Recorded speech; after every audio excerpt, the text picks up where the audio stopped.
Welcome everyone to tonight's ACTS2 workshop, Effective Communication and Creative Problem Solving for Family Caregivers of Loved Ones with Dementia in Assisted Living Facilities, Keys to Success. I'm Dr. Rob Blukoff, servant leader of the ACTS2 Project and professor, Florida State University College of Medicine. In case you are unfamiliar with the term ACTS2, it stands for African American Alzheimer's Caregiver Training and Support Project 2. Folks, I am very enthusiastic about the prospects of tonight's workshop. Its primary goals are to provide practical information about establishing effective communication with staff and administration in assisted living facilities, negotiating treatment-related outcomes, and ensuring good quality service. Caregivers often have questions about how to enhance the care of loved ones with dementia in assisted living facilities and ask questions to those in the know. Well, here's your opportunity, folks. Workshop presenters, attorneys Rebecca Adelman and Heather Bornstein, leaders in the field of assisted care, will cover key topics such as how to maintain good working relationships with staff and administration, best methods for communicating caretaking concerns, and how to manage legal difficulties and risks. ViElla Balloon-Lindsey, family caregiver, will share her personal experiences and lessons learned in supporting her dear mother with dementia in assisted care. Tomeka Norton-Brown, ACTS2 Project Coordinator, will provide information about faith-based skills training and support for dementia caregivers, as well as local, state, and national dementia care resources. Audience participants are strongly encouraged to ask questions and provide input throughout the workshop. Before I introduce this evening's presenters, I want to recognize our partners who have contributed resource and guidance in the development of ACTS2's Dementia Caregiver Workshop series. ACTS2's primary collaborators are the Florida State Primitive Baptist Convention, Florida Progressive Missionary and Educational Baptist Convention, Florida General Baptist Convention, Florida Church of God in Christ, African Methodist Episcopal Church 11th Episcopal District, and Florida State University's College of Medicine's REACH project. Turning now to tonight's exciting presenters, we have 4 speakers. Our first presenter, Rebecca Adelman, is founder and owner of Adelman's Law Firm in Memphis, Tennessee. Ms. Adelman received her doctorate in jurisprudence from the University of Denver Sturm College of Law. For nearly 35 years, she has concentrated her practice in healthcare, insurance defense, employment, and business litigation. Rebecca is an innovator and change maker in the area of quality of life for seniors. Ms. Adelman is a renowned speaker on culture change in senior living and expectations management in healthcare. She also hosts a nationally acclaimed monthly webinar, the Senior Living Empower Hour. Our second presenter, Heather Bornstein, is associate attorney at Adelman Law Firm. Her journey in assistant care for persons with dementia began a decade ago when she served as research assistant for the ACTS2 Project at Florida State University. She subsequently obtained her Master of Public Health degree at the University of Georgia, where she focused on public policy and health management. 3 years ago, Ms. Bornstein received her law degree from the University of Memphis's Cecil C. Humphrey School of Law. Both in law school and in her legal practice, Ms. Bornstein has been a strong community advocate, organizing multiple outreach programs for underrepresented persons, particularly those with significant housing difficulties and long-term health challenges. Our third presenter, Miss ViElla Balloon-Lindsey, was the primary family caregiver for her dear mom with dementia. She was raised in Madison, Florida, and completed her early education in the Madison County school system. She subsequently obtained a bachelor's degree from Florida A&M University in computer information systems and her Master of Business Administration degree from Florida Institute of Technology. ViElla currently serves as utility data analyst for the city of Tallahassee and is owner of About Business Enterprises. She also is a small group leader and prayer minister for her church. Particularly noteworthy, she is the proud mother of two awesome sons. One is a junior at Florida A&M University, and the other is an 11th grader at FAMU's Developmental and Research School. Last, Tomeka Norton-Brown is coordinator of the ACTS2 Project. She has worked in the area of survey development and evaluation for the past 23 years. Tomeka has served as caregiver for her aunt and uncle with dementia and has a passion for helping others. She's been a great source of encouragement, literally for hundreds of family caregivers of older adults with dementia across Florida. Mrs. Brown is also a strong leader by example in her church community. During the course of this workshop, I encourage viewers to share questions to be answered after each presentation using the text message function of Facebook Live. We also will have a 20-minute question and answer period following the last presentation. And now we have attorneys Rebecca Adelman and Heather Bornstein. Welcome aboard, folks. We're so glad to have you. Rob, it is great to be here. Heather and I have been waiting all month for this. Yep, we have. Anyway, it is great to be here on this Facebook Live event. We are so proud to be contributing to the ACTS2 Project. For those of you who are joining us, wherever you show up in the caregiving ecosystem, we are forever grateful. So, and to have the opportunity to share what we know and hopefully bring some value to your caregiving and the people that you love is a true blessing for us. So without further ado, we're going to be talking today, and thank you, by the way, for such a kind introduction for both Heather and for me.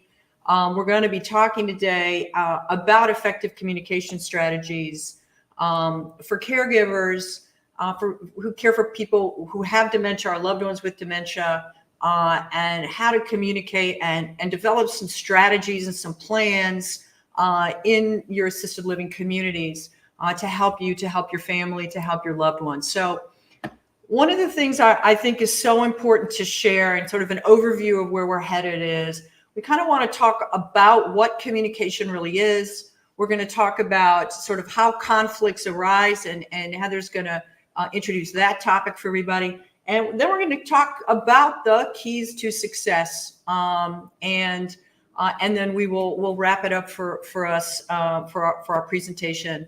So we want to talk about, what is communication when your family is transitioning to assisted living. And I think what's a really important foundation for all of us to remember, and as Rob mentioned, I cared for my father on his dementia journey, and it was a great adventure until his end of life, and my responsibilities and my level of accountability for caring for him. And my mother currently is in assisted care, and I remotely take care of her. She's in the state of Michigan. So again, we all show up in our families and as caregivers and extended families in so many different ways.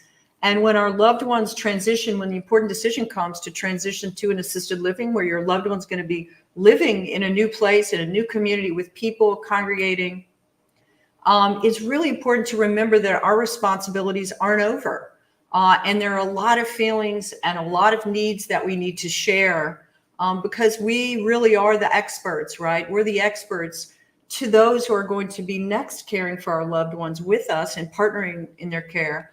So there are a lot of thoughts around communication about worries and concerns and fears that can be misunderstood. And again, Heather's going to talk to you some about like how that can develop into conflict. So caregiver involvement is just ongoing. And so sometimes what we see in our world of risk management and the legal world when we're representing caregivers and we're representing, professional caregivers, is that, there's this idea that somehow when our loved one goes into a community to live, that our role is as a caregiver is over, and it's not. And it's really important to be communicating about a lot of these issues that come up. So let's talk a little more about that.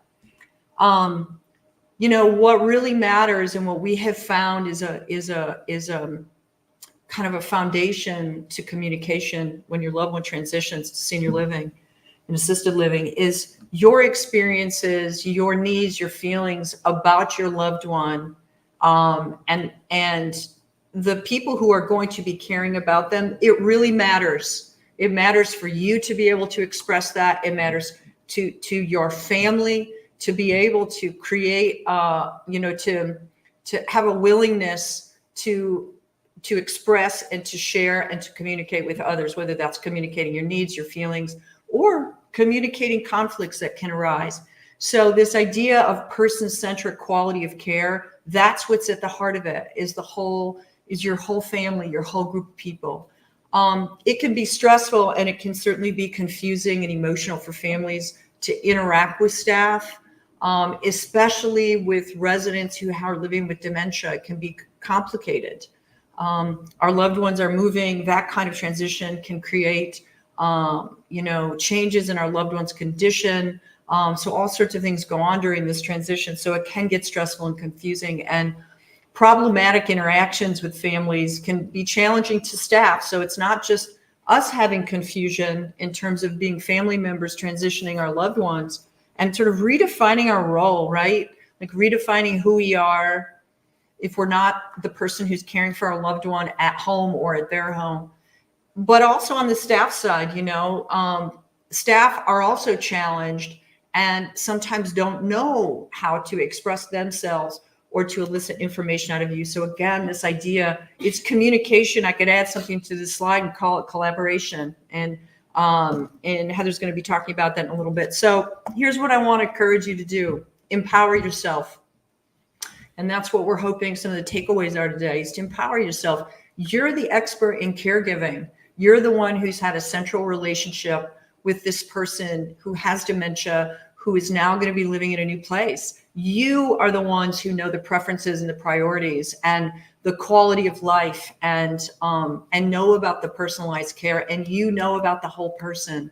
So you really are the primary source of information. So remember that, and really always empower yourself, because you do make the difference. Greater family involvement, without question. The more you're involved, the more the outcomes are positive. So we want to really always be promoting, more positive outcomes. And we found over the course of time, particularly in the risk world, that we can lessen risks, and our quality of life is better and quality of care is better. The more involved, the greater the family involvement is. Lower hospitalizations and infection rates, right? So the more involved we are, the more we can collaborate in the care for our loved one in assisted living, the fewer hospitalizations, the fewer transfers out of the community. Increased participation equates to improved quality of life. That really is what everything and all the information shows to us. And even more important with dementia, as the resident becomes less, as the person you love, as our family member becomes less able to provide information or express desires about care, that's again where we show up as the experts. So always be remembering that, and to be thinking about ways that you can express yourself. So I'm going to let Heather talk about setting expectations with communication and care, and having laid this groundwork about empowering yourself. Tell us some more about that, Heather. Right. Thank you. So as Rebecca always tells me, as I'm an associate attorney in her law firm, we as attorneys get involved when risk is at a 10. There is no managing risk. Risk has gone out the window. The conflict has occurred. And so at that point, we're talking about, can we find a solution afterwards? And so what we want to talk about with you is, how to prevent that from happening, because nobody wants to see their loved one in a conflict. You don't want to be in conflict with the caregivers that are taking care of the person you love. And we certainly don't want risk to be at a 10. So conflict often arises with family and staff because a family doesn't understand what to expect or has different expectations about care. The communication is poor, or usually on the caregiver end or the care partner end. You're wanting to still be involved, but you also need to collaborate, like as Rebecca was talking about, with the nurse staff and new caregiver staff and the assisted living facility staff. And so they don't understand what they should be doing, and they also don't understand what they should be communicating that they want done for their loved one and what their loved one needs. And because of that lack of communication, it creates conflict. Not only are you as the care partner frustrated for your loved one, but the assisted living facility and the assisted living facility staff is also not providing what your loved one needs because of the lack of communication. Your relationship with your family is emotional, deep, and individual. You are the person who knows your loved one the best.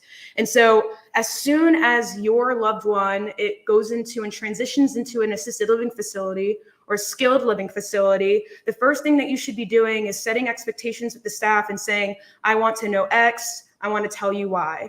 And this opens up the lines of communication for the assisted living facility staff or the skilled living facility staff to feel like they can talk to you about issues and that you can come to great solutions for your loved one so that they feel more comfortable.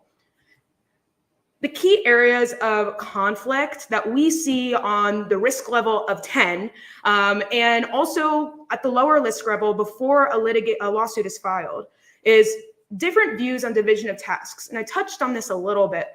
But because usually as a care partner, you've been caregiving for some time for your loved one, and you are transitioning them into care to perfectly good strangers, trusting the assisted living facility staff to be able to take care of your loved one the way that they need might not be the way that you did it at home. Now, that necessarily isn't a bad thing. The assisted living facility staff, you should be telling the assisted living staff what your loved one likes and their dislikes and what they need and what they don't need.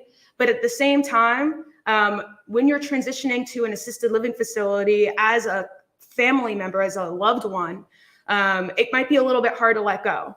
And the tasks are going to be extremely different from when your mom or dad or your aunt or uncle is in an assisted living facility versus when they were at home. And so the key is communication and being able to talk about these things with the staff at the assisted living facility. The other thing is dependence on staff for details and assurances. And this goes back to what Rebecca was saying, empower yourself, right? Sometimes, as I just talked about, the assisted living facility will do certain things that you didn't necessarily do at home and vice versa. And so they may not tell you every little thing that's going on with your loved one. And if you want to know every little thing that's going on with your loved one, all you need to do is empower yourself and tell them. I want to know the details. I want to know what happened. I want to know when they're eating. I want to know their toileting schedule. All the many details, they all add up. And so again, communication, empowering yourself. And the other thing that we see a lot is cross-cultural communication. And so this kind of is breadth into every area of conflict. It kind of interweaves itself into all types of issues.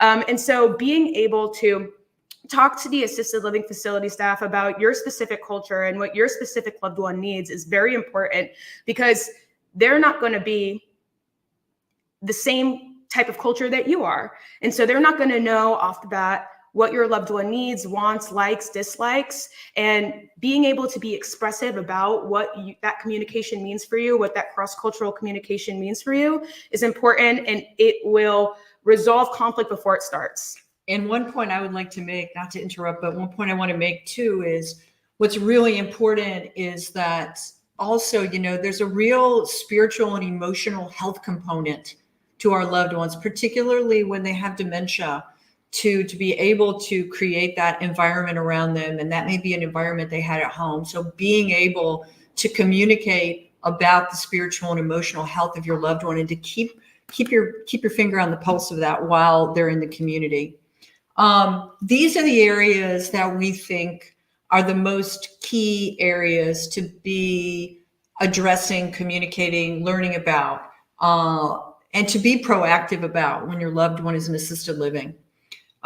Communication, which we've gone over, your family system, and sharing and exploring, you know, who your family members are with the community, talking about, you know, any misunderstandings you may have, you know, understanding what the expectations are related to care delivery. And also, and this really transitions into quality of life goals of care, having those sometimes very complicated conversations about end of life, about family involvement, and conversations around understanding and desires to engage in advanced care planning and end of life wishes and things of that nature. A little bit beyond the scope of our meeting here today, but really important.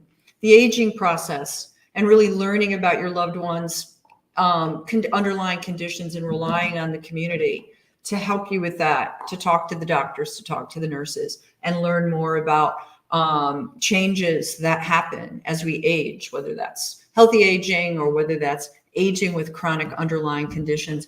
And again, I've already touched on emotional and spiritual health, but recognizing that is very important to your loved one's quality of life, and making sure there are no unexpressed feelings and unmet needs, and that can, you know, potentially drive concern. So that kind of lays out what we, you know, where communication and it falls into potential conflicts. So let's talk about collaborative strategies. Do you want to discuss this? Like, Sure. How do we collaborate with the community? So something might come up. How do we communicate with them? What's the right time?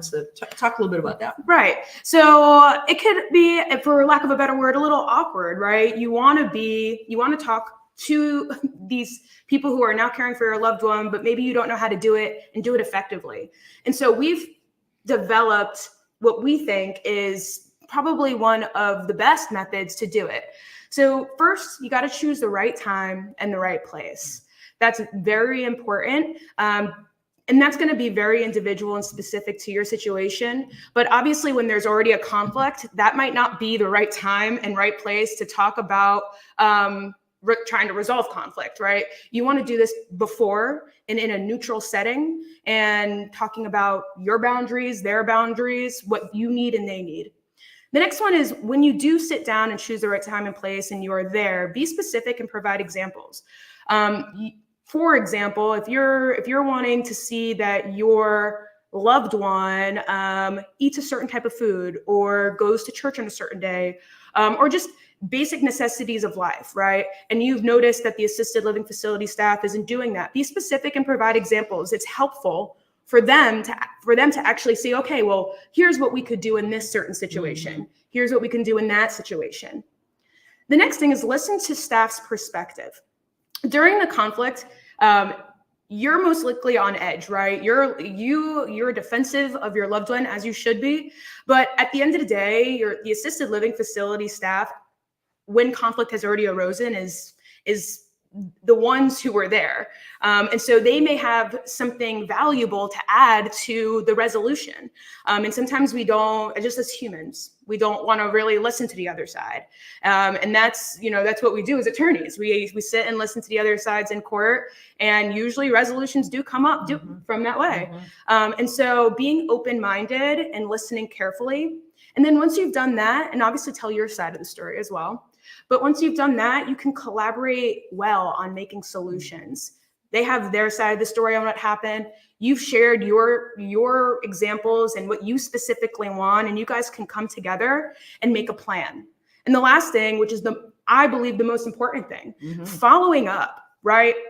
Words are cheap, actions are rich, right? So somebody could tell you, oh, we're going to do this, we're going to do that, don't worry. But did they follow through? And so it'll make you self-assured if you follow up and you're seeing they're doing these things. And that's how conflict dissipates before it exists. Yeah, great. Super great. And so we have so much great content to share, and not sure if the slides are going to be provided. I hope that they are if you want them. I'm sure that our team can respond to that, but a lot of good stuff that's really baked in here. So I'm going to kind of make sure we cover it all and just sort of touch on the key points here. So how do we express? These are sort of the key areas here that we find create the most concerns in assisted living when it comes to care. Okay, wandering, falls, medication management, agitation and aggressive behaviors, nutrition and hydration, and communication challenges around these different risk areas. So for us, the sort of starting with this, using the strategy that Heather shared, is having, if you've got a concern about wandering, okay, if you've got a concern about a fall, being very specific about these, but also understanding that these are key areas where you can get expertise at the community. So really reach out. Your nurses, your doctors, the primary care physicians, include them in the conversations about these very important areas. So how do we express concerns, let's say, about wandering?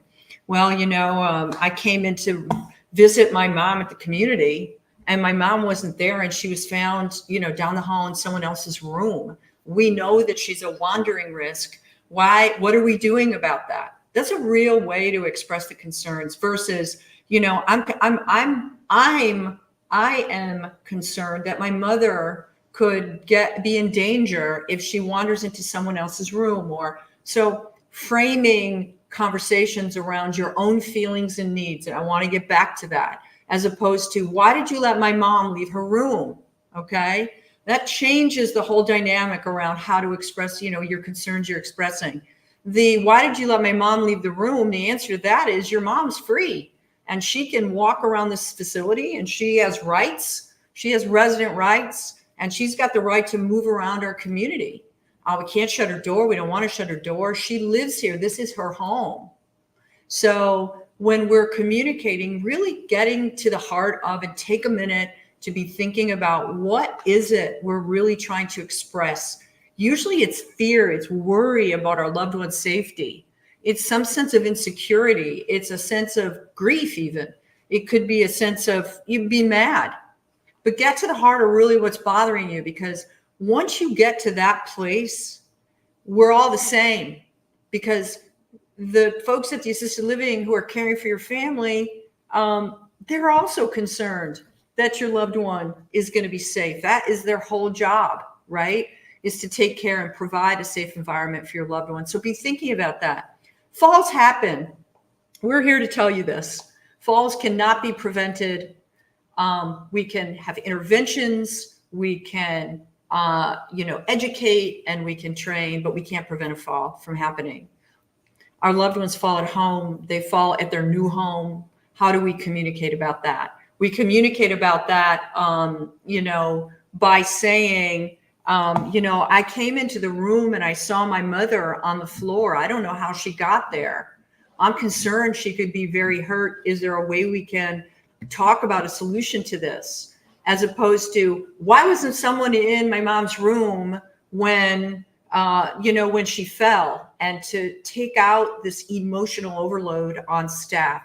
It only creates more stress with the caregivers. So when we think about partnering with our caregivers, as opposed to supervising our caregivers, right, in the community, that's the real difference. Moving from the role of a care partner for our loved one to a care partner with others caring for our loved one. So Agitation and aggressive behavior, it's the same thing. You know, when you see it, say something. When you see it, talk about how you really feel about it.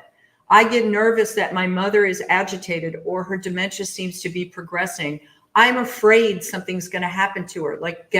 It takes a lot of courage and a lot of willingness to get to the root cause of what's really concerning you about a risk. So try and spend some time, talk to other family members before you do engage the strategy that Heather talked about. Before you find the right place and the right time, really unpack, right?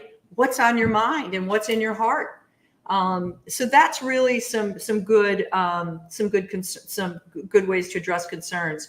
We've got to buzz through the rest of these. We do want to touch on this.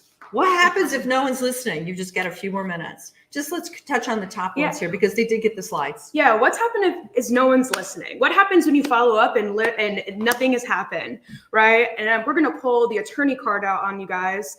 Write it down, document it. Write down your specific concerns you have about your loved one's care or safety, include dates, times, and any relevant details or incidents. There may be a time, unfortunately, that there's a staff member who's not listening to your concerns. Like Rebecca was talking about, you may be using all the tools, all the correct tools, and they don't listen. And so that's when the risk goes up to a 10, and that's when we usually get involved. But what makes it more helpful is writing it down. And attempt also direct communication. Reach out to staff members again, preferably in person or phone, once, twice, 3 times. Do it as many times as you can. Clearly express your concerns and the urgency of the situation, like Rebecca was talking about. I am afraid. Just using those 3 words a lot of concern comes from your voice, might make people listen more. Also, when it gets down to it, you can involve regulatory agencies. You can really bring it up. You can call, if they have a call line, call the call line. Filing a formal complaint with a state agency, providing details of the situation and any documentation you have, and they'll follow up with an investigation. Mm-hmm. And the other option is engaging higher management. You may be talking to a staff member who's a CNA or a nurse, and so that's one of the strategies. What we don't want to do is the next one, but you can if you have to. If you've got to, we don't want to spend much time on this, but if you've got concerns that persist, you may have to take a legal action. But explore alternative care options, maybe move your loved one out. You can do that too. And there are a lot of support services to do that. We feel advocate for change. That's an important part of this. If you see something at the community, advocate for change, encourage transparency, share your experiences with people in the community and help make the change. Stay engaged, regular communication, participate in the meetings, coordinate with your loved one's medical doctors and their other care staff. Visit regularly. This is a really important one. Again, we'll leave you to read the slides on staying engaged, but go and engage in activities together, provide emotional support, stay informed and educated. Respect boundaries. Your loved one has privacy and autonomy at the community. Respect that and communicate openly with the person that you love and try and figure out how they want you to stay involved. And particularly our loved ones with dementia that you are caring for, really finding out what their preferences are really key and important. So here's our contact. We're here for you guys. We're here for questions. We're here now. We're here forever. So just reach out. Forever and friend. I know we probably overstayed our time here. So, but that's what we have to share with you guys. And thank you so much. Yeah, thank you so much. We really enjoyed that. Wow. What an excellent presentation. The keys to collaboration were so helpful. And thanks for sharing your personal journey, Rebecca, with your mom in assisted care. It's so much more meaningful to hear it from someone who is a care partner than a healthcare professional or attorney that's separated from that experience. Thank you. Well, First, I believe we have a question from Debbie Kane. So this is for you, Rebecca and Heather. I'll read it to you. I am the relief relative relieving my cousins at time in the home of our dementia aunt. There are 7 siblings juggling their lives. How do you have a conversation with the family? That is a fantastic question. And one of the things we work with when we coach families is to talk about the family system. Everyone's family system is different. And the fact that you have all of this support, and by the way, just big blessings to you for being the relief caregiver and helping support the families who are caring for someone with dementia. You are so important. And I think, there are lots of different ways we can do it. I think one of them is to try and have a family meeting and find out when people can get together, find key people at certain times and bring them together. Write everything down you would like to share so it can be more effective. And, we always have like Zoom or FaceTiming and different technology now that we can use.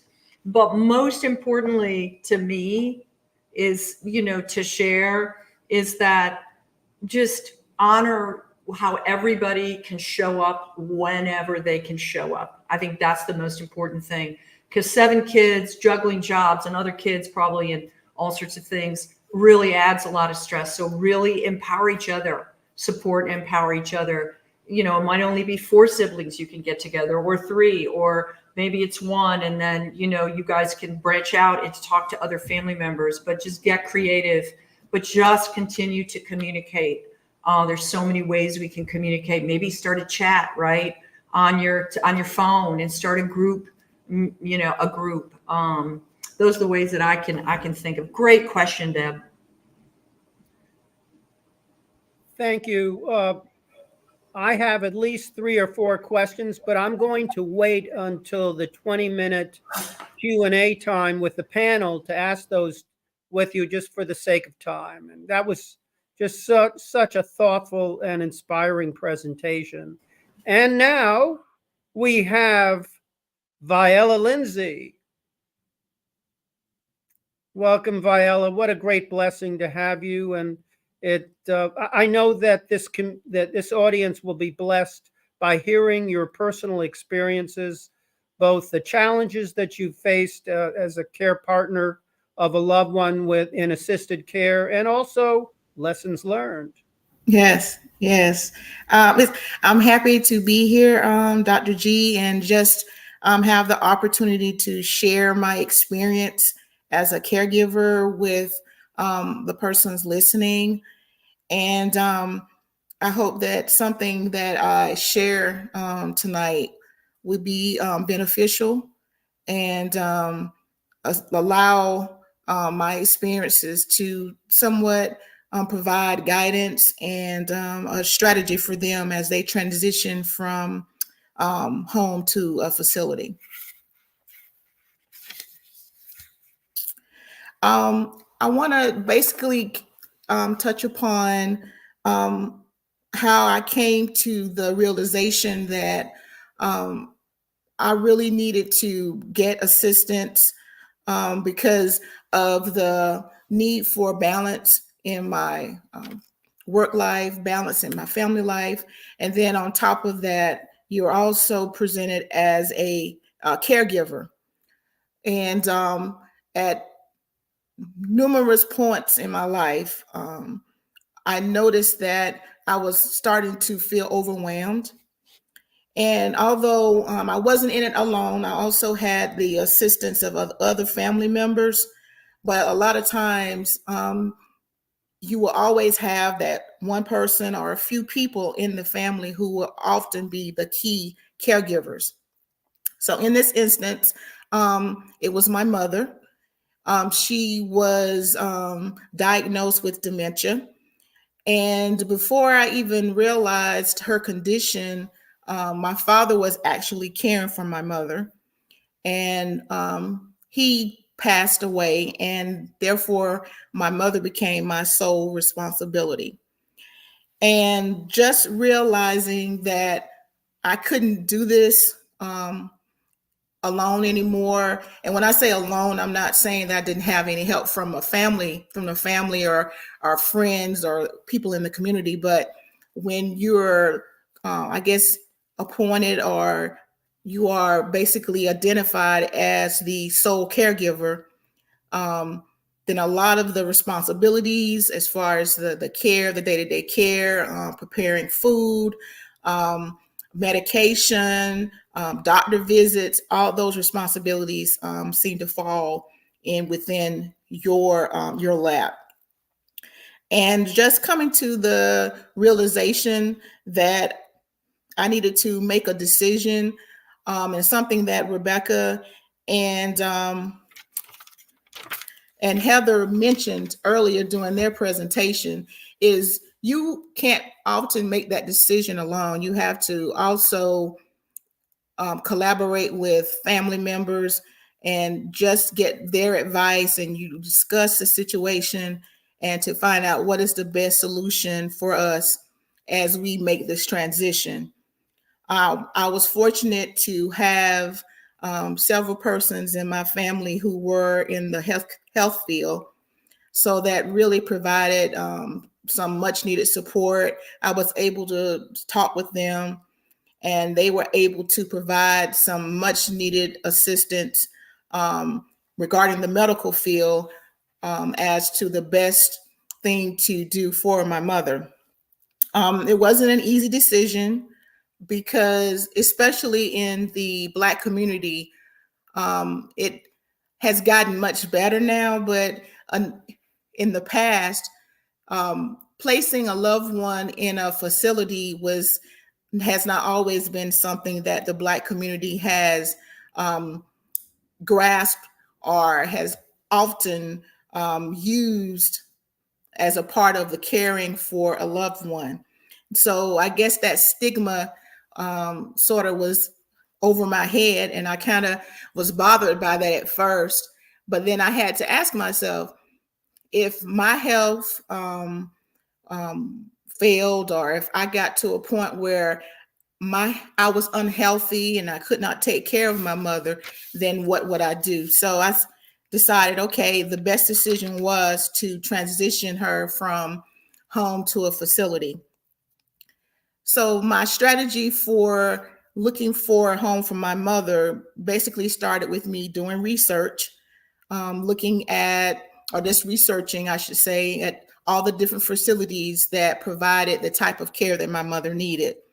So I was fortunate to find a lot of different resources. Some of the agencies in the area provided information. And then after doing research there, I started doing visits to the different facilities. And I tried to visit at different times. Like I would visit one in the morning, I would visit one facility during lunchtime, and then probably later in the afternoon if they allowed those types of visits during that hour. And once I sort of narrowed it down to a particular facility, before actually deciding to place my mother in the facility, we decided to try respite care. And I think that is what really made me feel comfortable placing my mother in the facility, because when you utilize respite care, it allows you to let your loved one experience living in a facility for a temporary period of time. And what we did was a weekend visit. So she did respite care for the weekend, and the person gets all of the benefits, all of the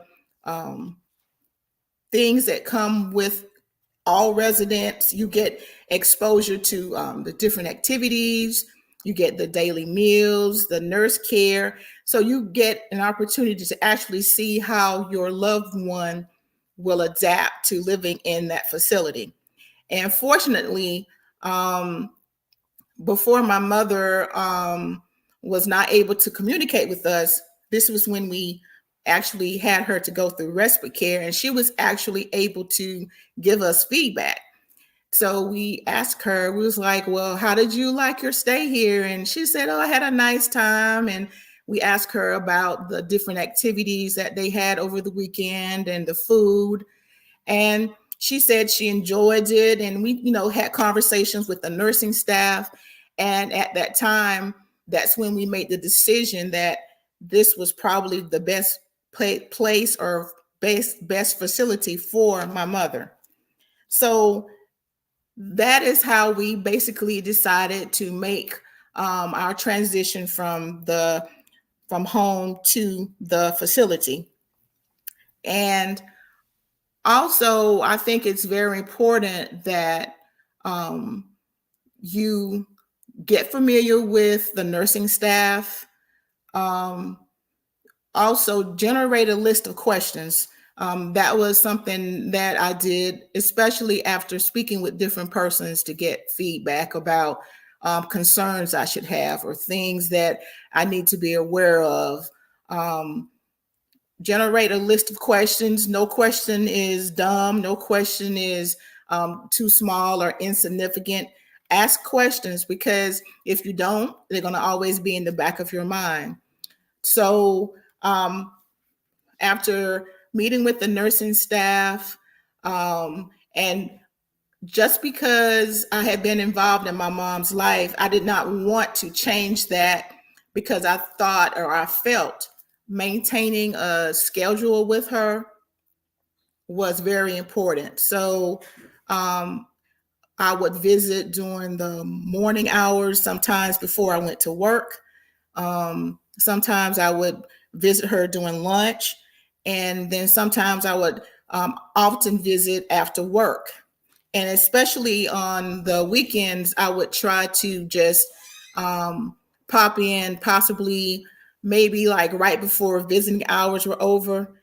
And I would always try to visit her at a different time, just to make sure she was okay. She was clean. She had clean clothing. Her facilities in her room or her bathroom were clean. Just things that I was taking care of as her caregiver. So I wanted her to have the same standard of living, or even better, there than when she was with me. So that was very important to me, to make sure that she maintained the same living standard with me as she had at the facility. And also just doing the visits, having her grandkids visit her. Also just having different friends visit her church family, just making sure that things remained as normal as possible in her life, to give her that normalcy. Even though she was not at home, I still wanted her to be able to just enjoy her life, even though she was not living at home with her family. Some of the things, some of the issues that we often ran into, or I don't want to say often, but some of the things that we ran into were oftentimes we would find her maybe during dinner or lunchtime, some food dropped on her clothing. And when I would visit, she would be a little dirty. So of course, I didn't always ask the nursing staff to change her, but I would do that because that gave me an opportunity to bond with her and just spend that time with her. There was a time, and I think Rebecca mentioned that her mother wandered. My mother wandered as well. We got a call in the middle of the night, and they said they could not find my mother. So me and my family, we came and we searched the facility, and Rebecca mentioned that her mother was found in another room. And my mother was found in another room, but it was the storage room, and it was dark. No lights were on in the room. And It just so happened my son decided to just check the room, and that's where she was. So you just need to make sure you stay active in your family member's life. Don't abandon them. Stay involved. Ask questions, because you want to, again, just make sure their level of living is as close to what they had while they were still living at home.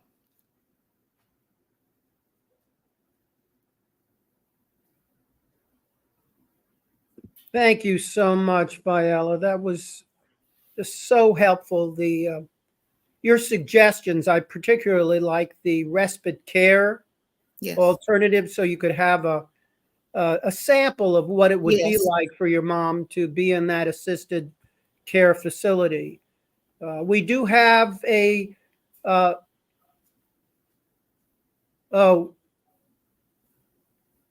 we're going to give you this question rather than the attorney. Okay.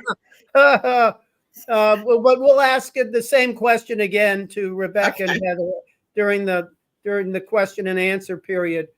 Please explain, when a loved one goes into a nursing home, what becomes of their, oh boy, I don't know what it's referring to, but it may be that Christian, Sweet Man Prince, that will have a better idea of what you're referring. I think it's something to do with their possessions but we'll forget that. Here's my question for you. Okay, sure. When you had the opportunity to observe and be part of the assisted living facility in that community, what were the features that you were looking for or that you thought were most important for your mom to have to ensure good quality of care? Well, I guess I did what people call people watching. I actually watched how the other residents were looking, if they were happy. I looked at their appearance. I also looked at the cleanliness of the facility. I also looked for instance, they often have posted different activities and things. And I wanted to, I guess, just to make sure that the facility offered my mother some type of extracurricular activities to where she could be involved. And this particular facility also offered them opportunities to ride out for lunch on Fridays, which she loved to do. She would often tell me on Friday afternoon when I came by after work how she enjoyed dinner today and what did she eat. So again, you want to make sure the facility provides or offers a lot of the things that your loved one was receiving while she was at home, while he or she was at home. So that's something that's very important. Thank you so much, ViElla. And from Debbie again, respite care is a great idea. This puts me on the right track to making the transition. Thank you, ViElla, for sharing. Oh, you're welcome. And I thank you too. And now we have our next presenter, Tomeka Norton-Brown. Good evening, everyone. Hi. What I'm going to do is I am going to provide information on our ACTS2 program and the services that we provide. Next slide, please. Okay. ACTS2, as you all may know, is a faith-based skills training program for African-American persons caregiving for a loved one with Alzheimer's or dementia. There are certain services that are directed for African-Americans, and then there are also services that are available to everyone. In our program of services, we have three major types of services. We have our faith-integrated group skills training and support for distressed African-American caregivers of older adults with dementia across Florida.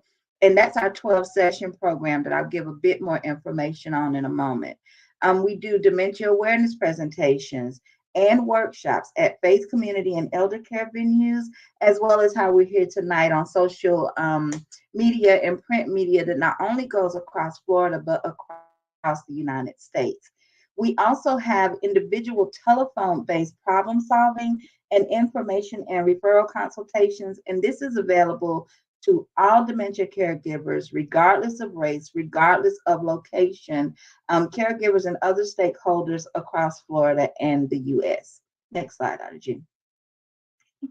For our 12-session program, let me also issue the caveat: in order to participate in the 12-session program, African American, Black Caribbean, residing within the state of Florida, be experiencing distress from your caregiving duties, and taking care of a relative. And we loosely define relative.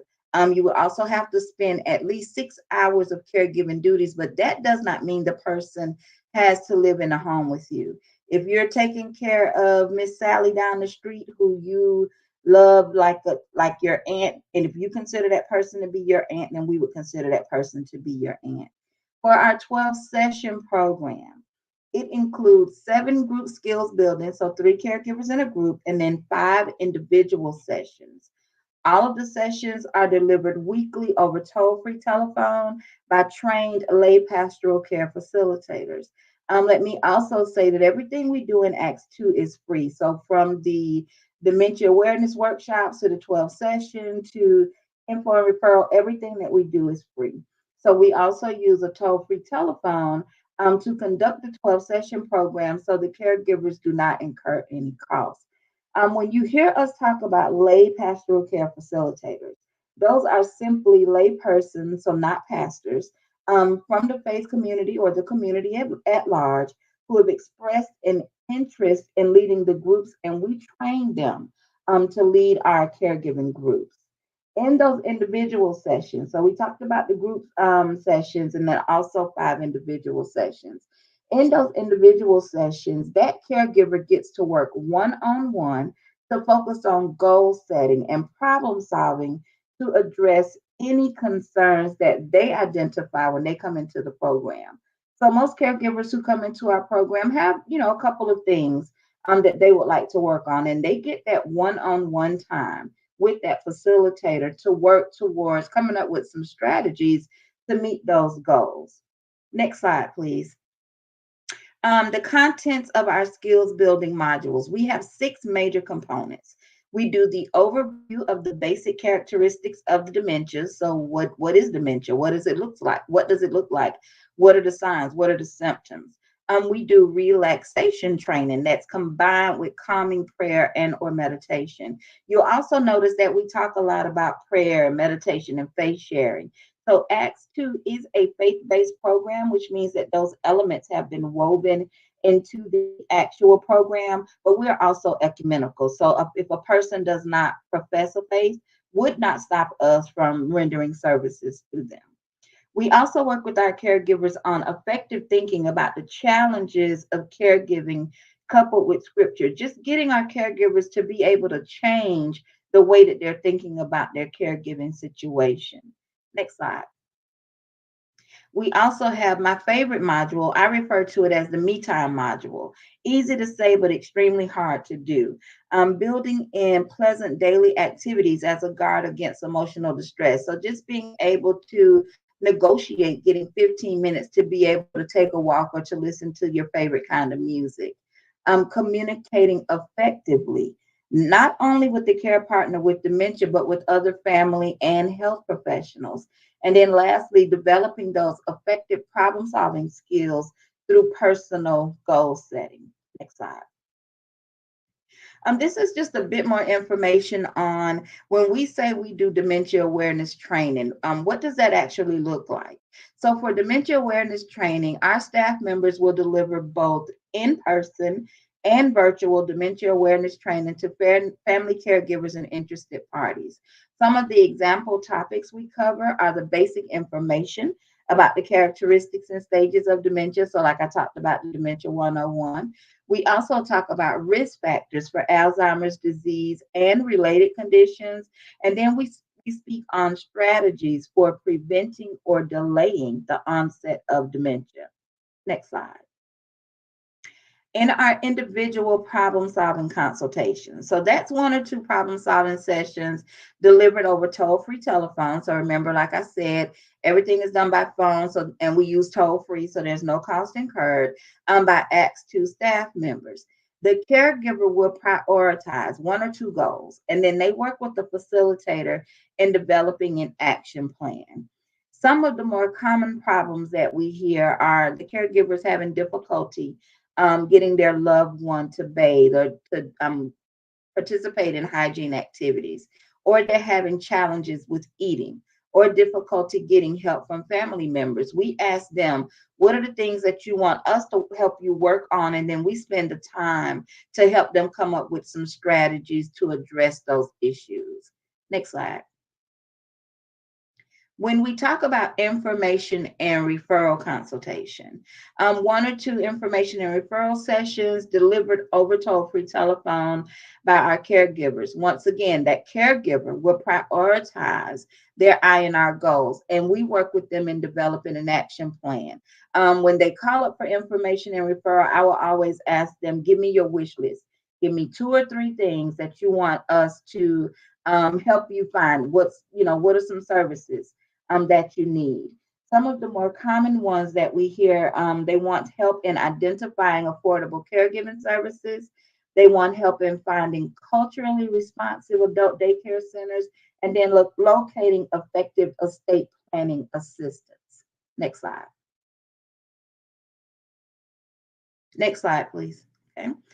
Here are some dementia care resources. There is the Alzheimer's Association, the Alzheimer's Foundation of America, the Florida Department of Elder Affairs, the Elder Helpline, Elder Care Locator, the Alzheimer's Disease Education and Referral Center. Next slide. Okay. How can you get more information about ACTS2 or about any of the services that we provide?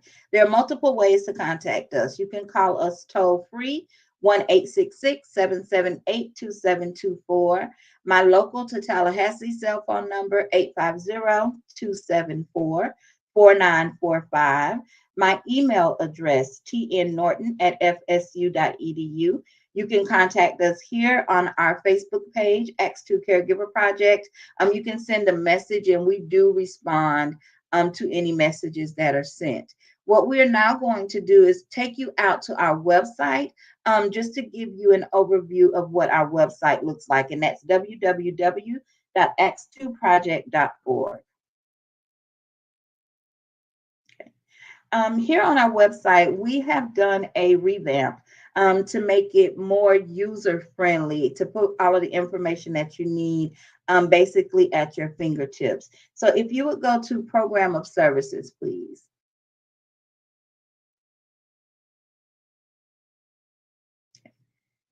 While we are waiting for the Program of Services to come up, what you'll find on that Program of Services page, you will find information similar to what I just provided before, that talks about the services that we provide into great detail.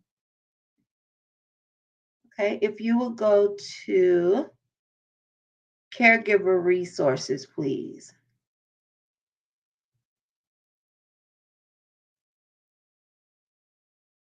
Okay, you will click on Caregiver Resources.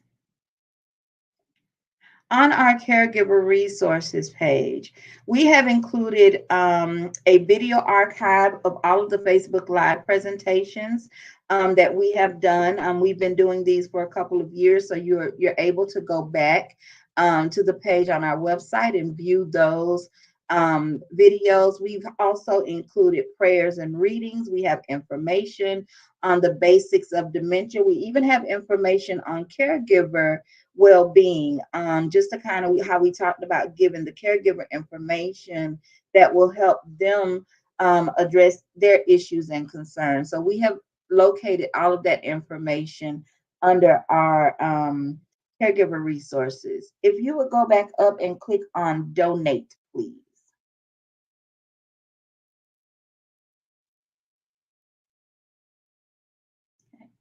And while we're waiting for the donate page to come up, on our donate page, it gives information on our ACTS2 program, talks about how we're funded. So if you're interested in learning more about how ACTS2 is funded or interested in making a donation to the ACTS2 project, you can come to our website.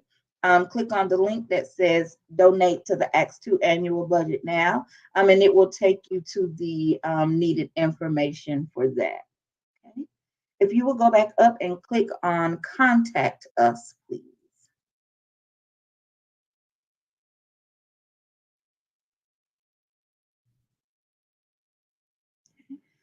On our contact page, what you're able to do, sometimes I know it can be difficult to make a phone call to provide the information. But what you're able to do is come to our contact page, fill out your information, even if it's just a question, even if it's say, hey, Tomeka, give me a call, or I'm not sure what to do about XYZ. You can fill that out on our contact page. That will route directly to my email address. We also included all of our contact information here on our website. I always tell my people, my out-of-town folks, if you're not local to Tallahassee, you can call that toll-free number, and that will come directly to my cell phone. What we are now going to do is bring everyone back up, and we will have our panel discussion. So if you have questions while they're coming up, if you have any questions, please drop it in the comments, and we will make sure that we answer them. So if you bring everyone back up, please. Well, I just wanted to thank the four of you for three outstanding presentations. What an inspiration. I'm a caregiver for my wife with dementia, and I found the information quite useful and illustrative of what it might be like if my wife were to need to make the transition from home to a long-term assisted care facility. Thanks so much. I have a few questions for you, and you also, panelists, feel free to raise your own questions for the panel to answer. But I'll start us off, and we'll see how things emerge in the discussion. Let me start. I'm going to address this to you, Heather and Rebecca, and please, ViElla and Tomeka, if you have points to add, please do so. What are the most common risks that you have found for loved ones with dementia in long-term assisted care from your legal practice? What's emerged? Yeah, I'll start us off. I would say, just in my opinion, in the cases I handle, elopement and wandering and falls are probably the top two risks that develop into 10 out of 10s to litigation, and probably are also the risks that could use the most communication and just talking with people, empowering yourself to talk about your concerns and your fears and your love for your loved one probably would alleviate a lot of that. Not all of it. It's not preventable, but a lot of it. How about you? You know, I think in addition to that, what we're seeing more of in assisted living is, not just the dementia, but other conditions where there are other underlying conditions. So typically in assisted living, you have a separate sort of a separate level of care, a memory care area, for the memory care, more specialized care for people who have dementia. And normally what we see is other underlying conditions. So like this complexity that we see coupled with medication. And so that can lead to this sort of these perfect storms that happen sometimes, in assisted living. So a fall happens, but the underlying conditions are, that there was confusion, or maybe there's an infection going on and there are multiple medications that are interacting. So there are so many complexities when it comes to residents and people who have Alzheimer's, that just really being able to unpack the underlying medical issues, I think is a great risk intervention. ViElla and Tomeka, you may have your own experiences about risks that you might like to add. You're on mute, ViElla.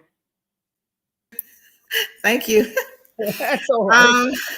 I just wanted to add what Rebecca was mentioning.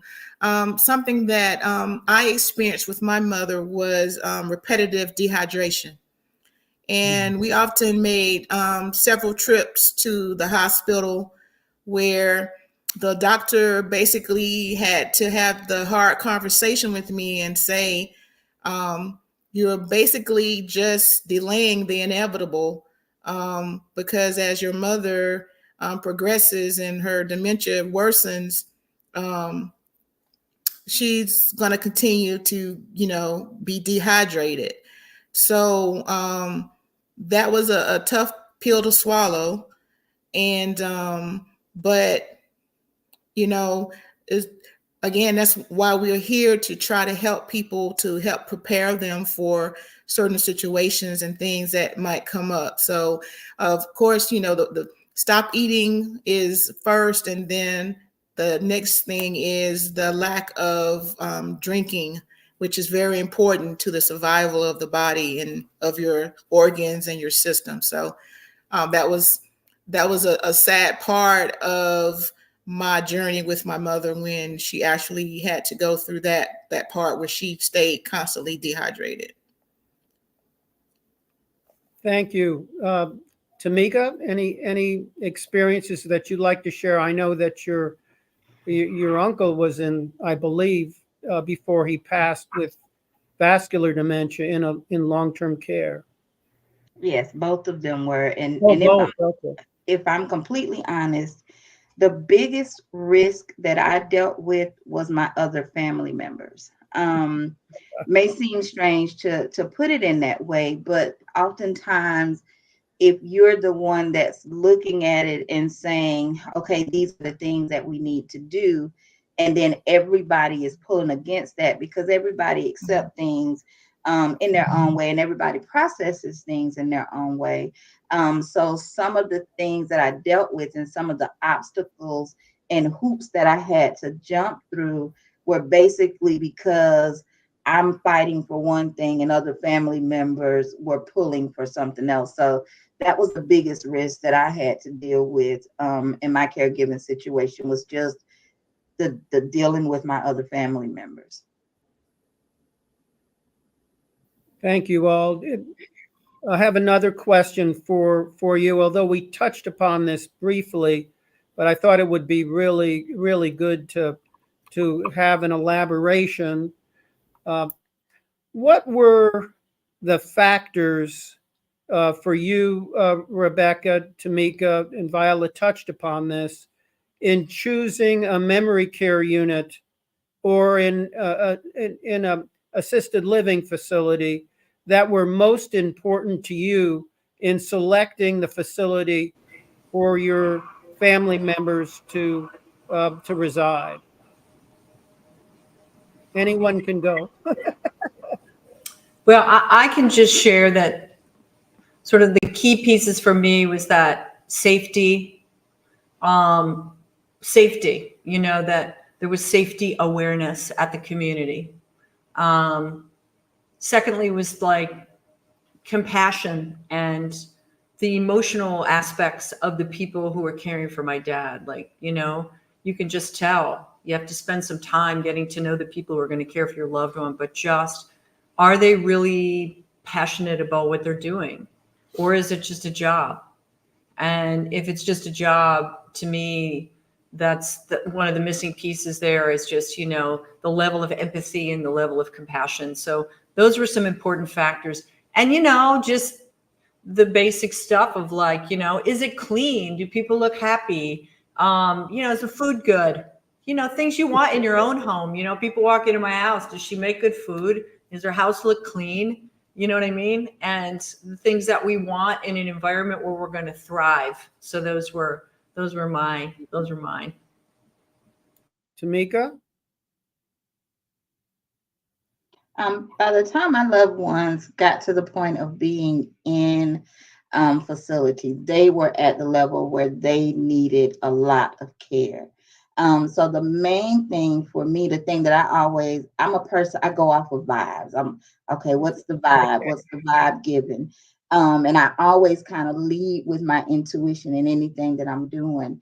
And if I walk into a place and I speak to you, I say hello and I'm friendly, and I don't kind of get that in return, then my spider senses start to tingle, and I kind of wonder. So for me, it was always about, okay, is my person gonna be in a place where maybe because there are other people they're caring for, they might not receive that same level of care that I would give, but are the people at least going to put off a vibe that they like Rebecca was saying, that they really, really care about what they were doing. So that was the biggest thing for me. And we went through a couple of different places until we finally landed in a place that we could all kind of agree on and feel comfortable with.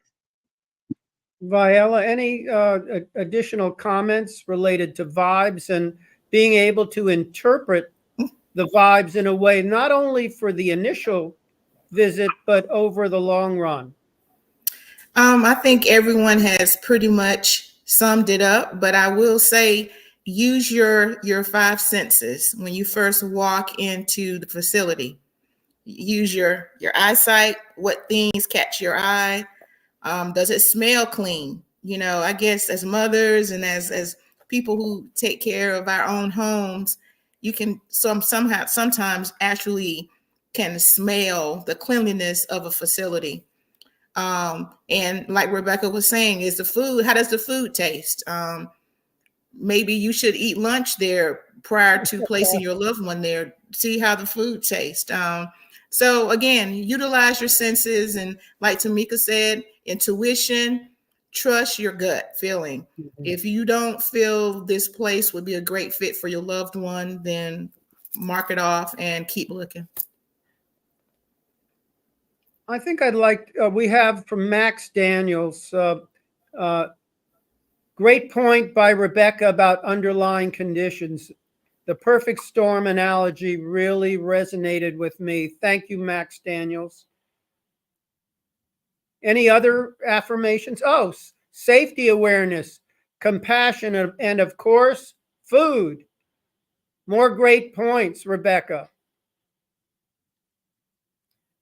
It's the Rebecca Fan Club. We appreciate Max Daniels. Thank you, Max.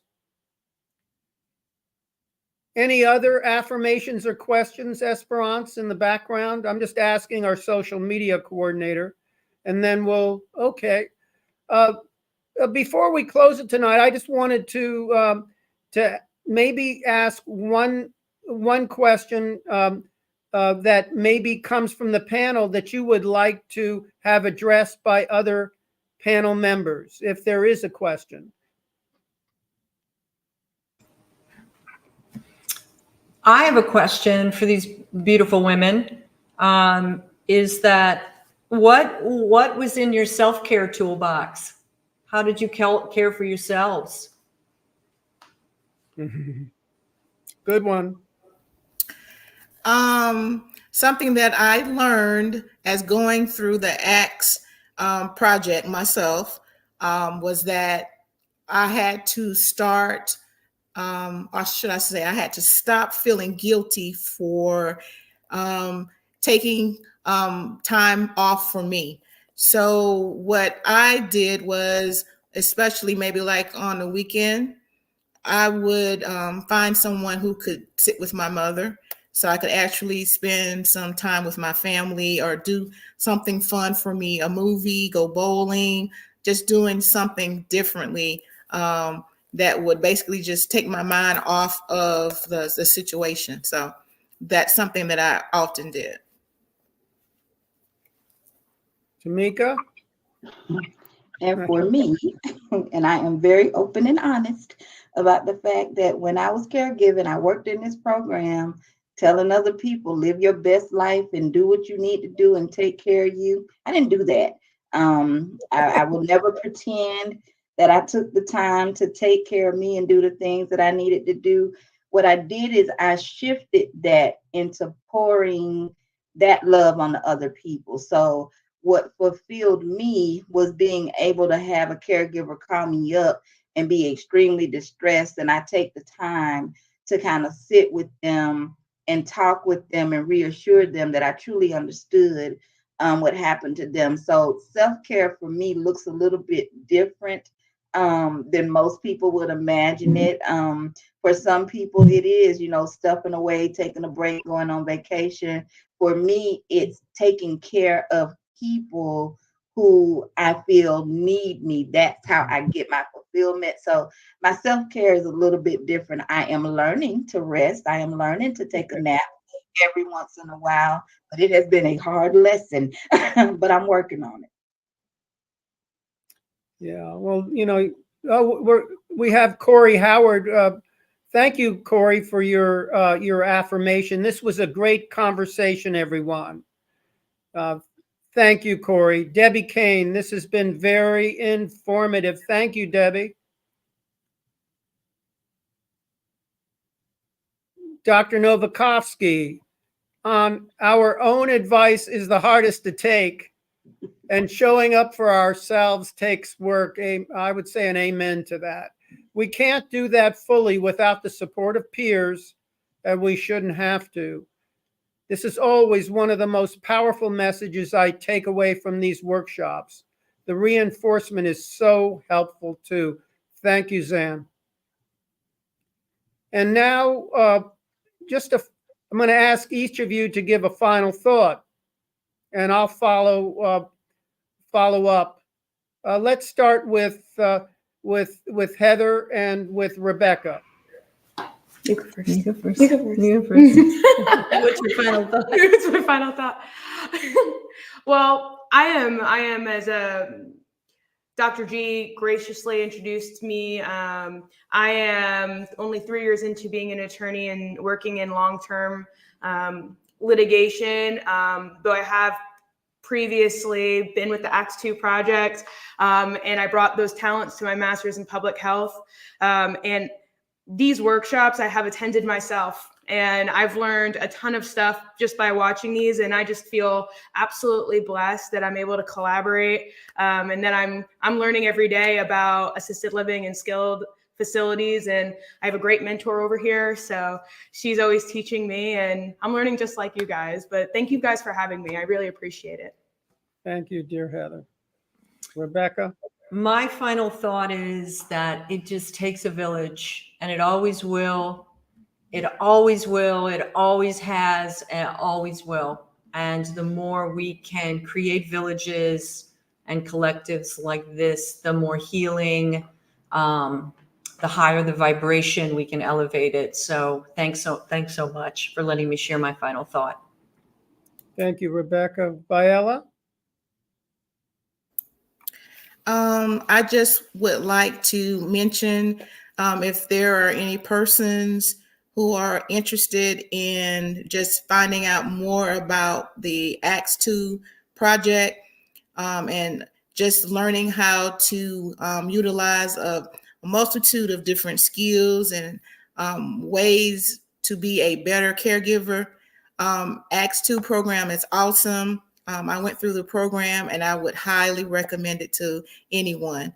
And it has been a pleasure, Dr. G and Tomeka, and it has been nice meeting Rebecca and Heather. And I just want to say thank you for this opportunity. Tomeka? My final thought is, as it always is geared toward those who have been chosen to be the one in their family to make the decisions, to do the caregiving. Just know that you are not alone, that there are resources that are available to you. that if you don't know, there's always someone that you can ask. And if you ask that person, they can refer you to someone who can ask. So don't be ashamed. Don't be afraid. Ask the questions that you need to ask. And while you're asking, ask for things that will be beneficial to help you as well. My aunt, whom I love dearly and who I took care of for many, many years, she always used to tell me that you can't pour from an empty pitcher. So find things that will keep your pitcher full so that you can continue to pour into others. Thank you, Tomeka. Just, well, number one, I'd like to give my final thought, but I have a few more. Please forgive me. One is that I am grateful for the 4 presenters tonight. I was deeply moved and found the information very informative and inspiring. Just wanted to let you know that Rebecca Adelman and Heather Bornstein, who are experts in the area of legal issues and risks associated with assisted care, but more importantly, that they're persons who will provide support and useful information for caregivers prior to needing legal advice. So they cover the whole spectrum from preventing problems to dealing with issues that may require legal attention. I'm sure they have so many of the legal issues to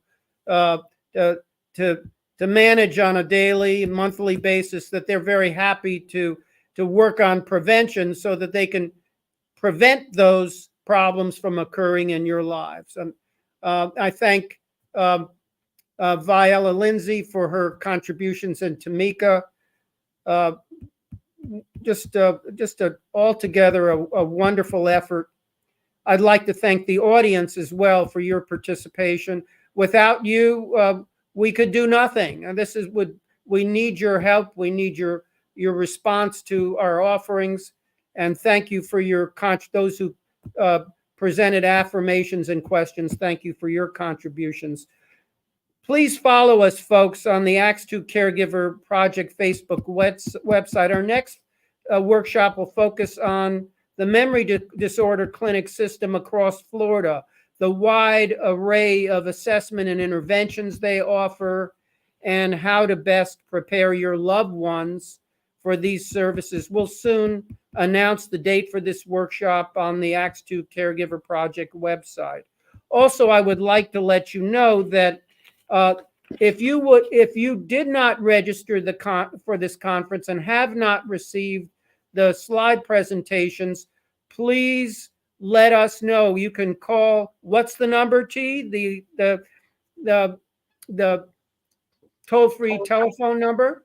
They can call 866-778-2724 or my personal cell phone number, 850-274-4945. You can also text me as well at the 850 number. Yeah, and you can also text us if you want to speak to ViElla or you want to speak to Rebecca or Heather. We can be a conduit as well. So please use the resources that are provided. And with that, I'll say thank you. Oh, what is a Rebecca website? Before we go,